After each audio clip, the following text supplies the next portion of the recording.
Today I'm finally finishing the multicolored dice from the cap molds I made. The dice fresh from the molds are usually called raw, since they typically have flaws such as flashing, a small amount of thin resin on the face that was in contact with the cap.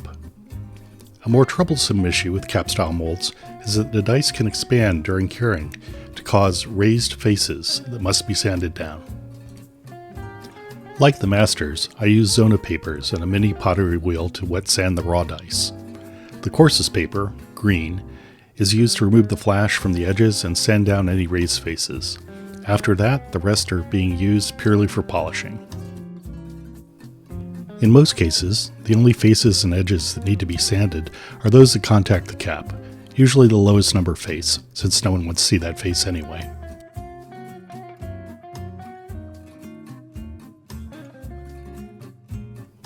The raw dice from the mold should be nearly as polished as the masters, except for the cap face. We need to polish that face to the same level of shine.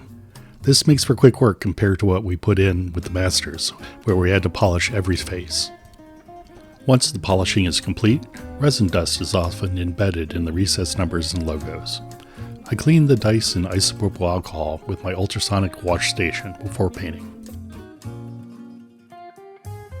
Paint choice is subjective, but one thing that became clear was that I need a very bright color to stand out against white, black, purple, and silver. The Red One dice theme was those four colors, and I knew that gold and gray would be used for the character and campaign logos.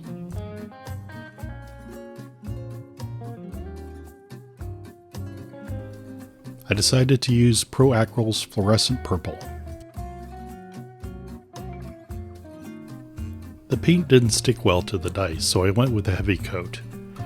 Since a few YouTubers seem to have success using Zona paper and wet sanding with alcohol to remove the excess, I tried that. This didn't work well and ended up tearing the Zona paper.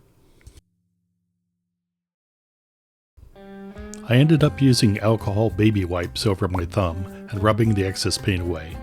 This worked reasonably well, but in a few cases the paint and the numbers came up and I needed to repaint them.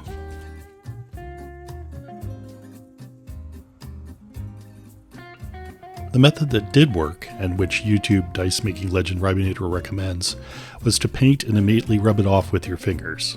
I painted the gold and gray logos that way, and now it's my go-to method.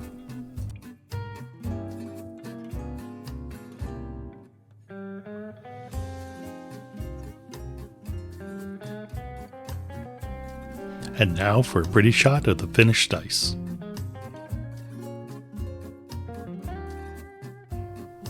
Thanks for watching, and I hope you learned something. If you have questions or suggestions, please post them in the comments.